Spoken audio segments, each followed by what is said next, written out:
I'm Dasha, 20 years old. If you rewind time, I was only 8 when my parents decided to separate. I lived with my mom, and my dad, as often happens, became a guest in my life. Mom remarried soon after. Dad also found a new partner.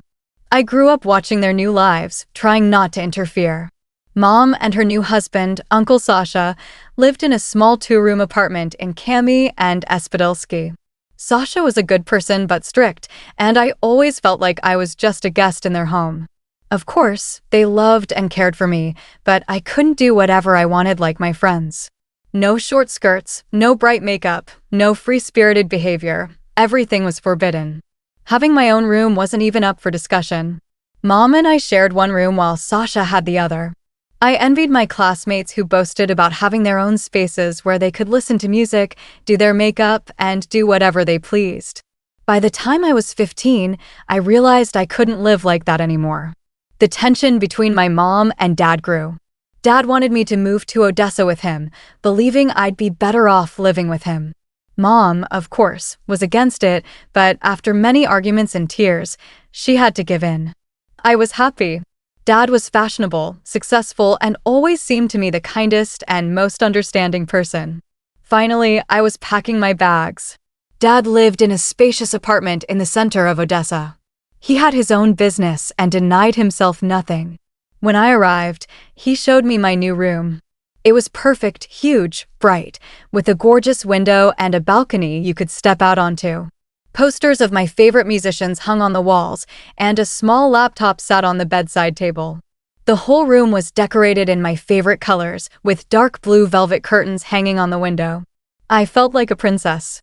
His wife, Aunt Rena, was a sweet and somewhat shy woman. She couldn't have children due to health issues, and it seemed to me she treated me as her own. She always tried to make me happy, cooked my favorite dishes, and helped me with my homework. Sometimes I even saw sadness in her eyes. Maybe she felt lonely. At some point, I started to feel sorry for her. After 2 years, Aunt Rena became seriously ill, and despite all of Dad's efforts, he hired the best doctors. She passed away. The two of us were left alone. I took over all the household chores so Dad wouldn't feel so sad and lonely. I cooked, cleaned, did the laundry, and I thought I was handling it all very well. I was already 17 then. One day, Mom came to visit. She saw how I was growing up and becoming more like her. We'd always looked very much alike. Mom suggested I come back to live with her, saying her husband, Uncle Sasha, had become much softer and that we could get along, but I flatly refused. I didn't want to leave Dad alone. Besides, I liked life in Odessa much more than in Kami and Espedilski. Dad supported me, telling Mom that I would stay with him. He was still young, athletic, and full of energy, and I could see that he enjoyed having me around. So I stayed. The years went by. I turned 20. I became a beautiful and confident young woman with many admirers. Every time one of them came to meet Dad, he was very tense, cold, uncommunicative, and always found some reason to turn them away. He always said I was still too young for marriage and should live for myself first. Of course, I didn't argue with him. I saw that he was sad, and it seemed to me that he just didn't want to let me go. One evening, after yet another failed date, I sat with Dad in the kitchen and asked, "Dad, why do you turn everyone away? Don't you want me to get married?" He was silent for a long time, then replied, "I just don't know how I'll live without you. I'm used to having you around. You're my only joy." Of course, I was touched. I told him I'd never leave him and would visit him every day, even if I got married. And if he wanted, I could even live with him and my future husband. Dad smiled and said, "Well, we'll see about that. For now, let's just enjoy the moment." After that conversation, our relationship became even closer. We started spending more time together. Dad would take me out on dates, bring me to the best restaurants, and give me expensive gifts. He was so happy when I wore what he gave me. He always told me I was the most beautiful, the smartest, and the best daughter. I blossomed under his gaze. One day, while cleaning his room, I noticed something strange. On the floor next to his bed was a small, stained jar of cream that he always tried to hide. I knew what it was, but I didn't want to believe it. I thought I needed to talk to him. He's a man, and that's normal. He should be happy. I decided to talk to him about it. That evening, while we were sitting in the living room, I approached him as tactfully as possible and said, "Dad, I know you need a woman. You deserve to be happy. Why don't you find someone?" Dad looked at me in surprise, then with a hint of resentment replied, "What are you talking about? How do you know about such things? Are you going through my stuff?" He was angry. I was scared, but I pulled myself together and explained, "Dad, I'm already an adult. I'm 20 and it's normal. I just want you to be happy." He looked at me, then sighed and replied, "I am happy with you." I didn't know what to say. I felt uneasy. I decided that I would no longer touch on this topic. A few days later, my dad called me into his room. I was sitting on the bed and he sat next to me. He was so close that I could feel his warmth. He said, "Dasha, you have grown up so much. You are so beautiful. I want to protect you from everything in the world." He stroked my hair and I felt shivers running through me. He pulled me toward him and embraced me gently. I felt like a little girl in his arms.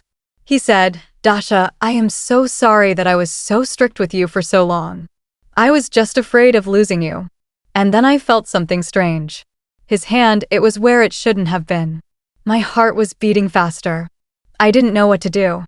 I wanted to pull away, but he held me tightly.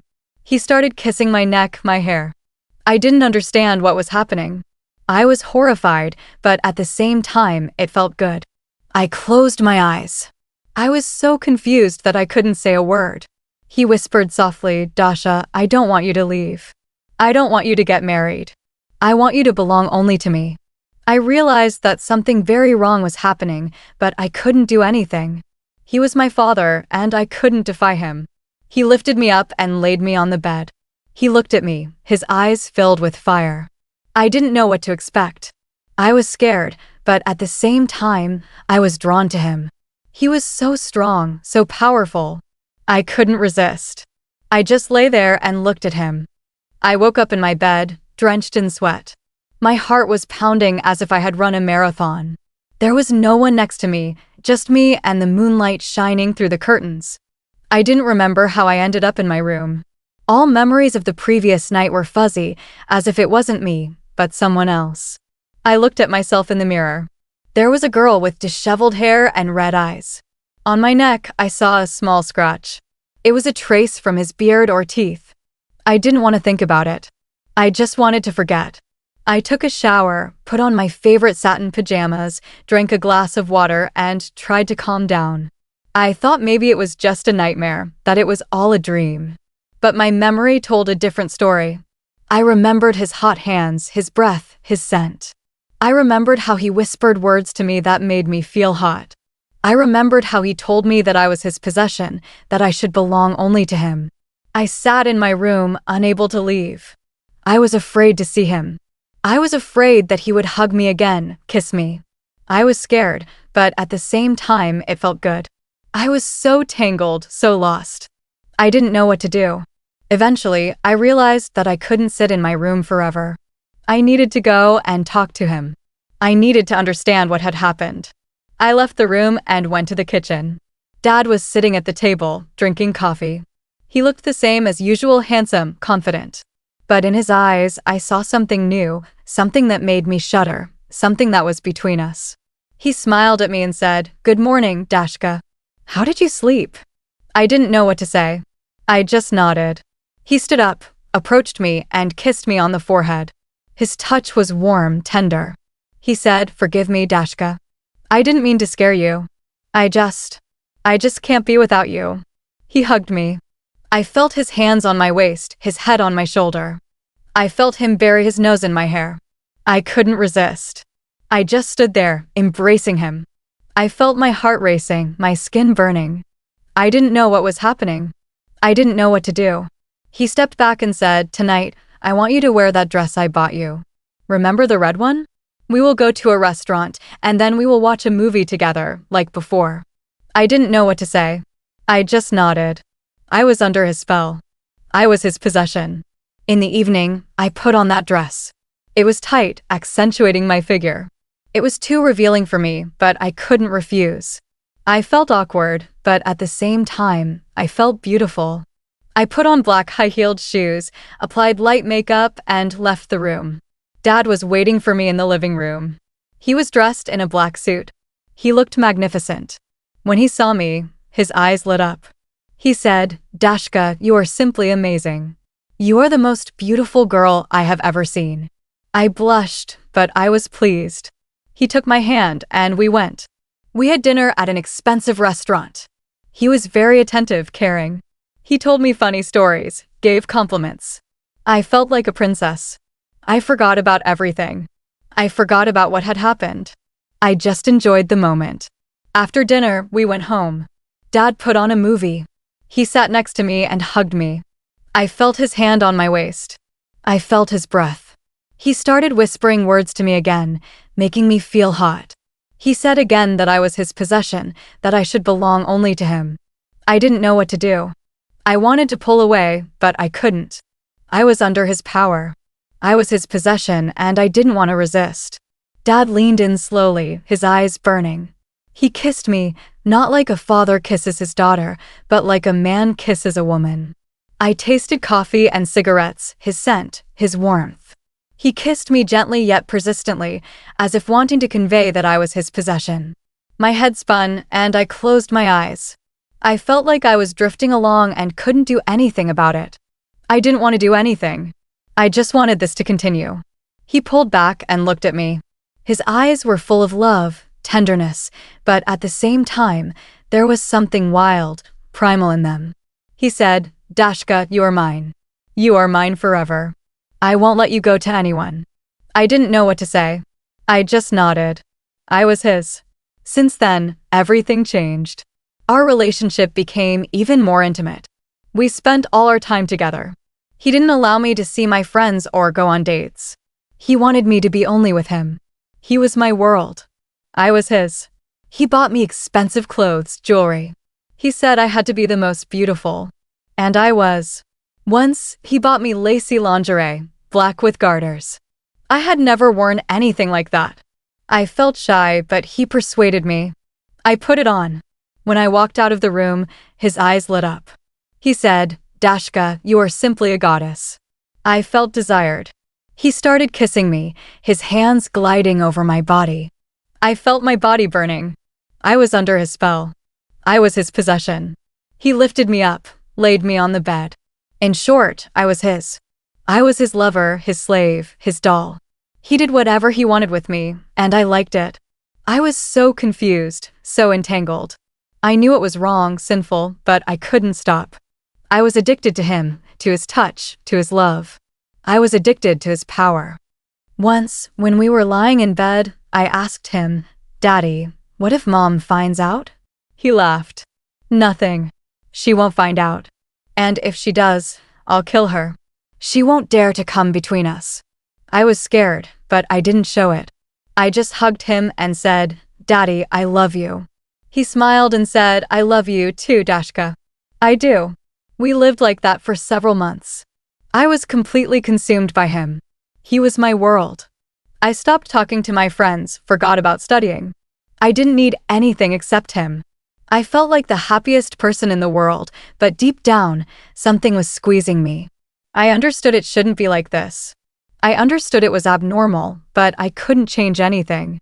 One day, when Daddy was at work, I decided to clean his room. I was tidying up the shelves and came across a small metal box. It was locked. I knew I shouldn't open it, but curiosity got the better of me. I found the key in one of his drawers and opened the box. Inside were my photos, many of my photos. I was in them in different poses, in different clothes. He had taken pictures of me when I wasn't looking. I felt exposed. I felt dirty. Under the photos was a small note. I unfolded it and read, "My Dashka, you are mine. You will be mine. No one will dare to come between us. No one. I am ready to do anything for you. I am ready to kill if necessary. I love you." I felt shivers running down my spine. I felt a chill run through my body. I realized I was in danger. I realized he was sick. I closed the box and hid it in its place. I went to my room and closed the door. I sat on the bed, hugging my knees, and cried. I cried out of fear. I cried out of despair. I cried because I was so foolish, so naive. I thought he loved me, but in reality, he was just obsessed with me. I decided I needed to run away. I needed to run away before it was too late. I started packing my things. I took some money, my phone, documents, and left home. I walked down the street, not knowing where to go. I felt like a bird released from its cage. I was free, but at the same time, I was alone. I was defenseless. I was scared. I went to the train station. I wanted to go as far away from Odessa, from him, as possible. I bought a ticket for the first train that came. It was going to Minsk. I boarded the train and closed my eyes. I wanted to forget everything. I wanted to forget about him. I wanted to forget about myself. The train slowly approached Minsk. Fields and forests passed by the window, and I sat there staring into emptiness. I didn't know what I would do in an unfamiliar city, but I didn't care. The main thing was that I was far away from him. I felt like a fugitive, like a criminal. But at the same time, I felt free for the first time in a long time. Arriving in Minsk, I rented a small room in a dormitory. I got a job as a waitress in a small cafe. I lived alone, without friends, without family. But I was fine. I felt safe. I felt like I could start over. 6 months passed. I met a guy named Anton. He was kind, smart, cheerful. He loved me for who I was. He didn't try to change me, didn't try to control me. We started dating, and I felt like the happiest person in the world. I thought I had found my love, my destiny. One evening, as we sat in the cafe, Anton proposed to me. I was so happy. I said yes. We started preparing for the wedding. I chose a wedding dress. Anton bought rings. I thought my life had finally settled down. I thought I had forgotten about him, but I was wrong. On the day of the wedding, as I stood in front of the mirror putting on my wedding dress, I saw him. He stood at the door of my room. His eyes were burning. He said, "Dashka, did you think you could escape from me? Did you think you could marry someone else? You were wrong. You are mine, and you will be mine forever." I was terrified. I didn't know what to do. He came up to me, took me by the hand, and said, "Let's go. We're going home to Odessa." I tried to break free, but he held me very tightly. He was stronger than me. He dragged me outside, shoved me into the car, and we drove off. I didn't know where he was taking me. I didn't know what he would do to me.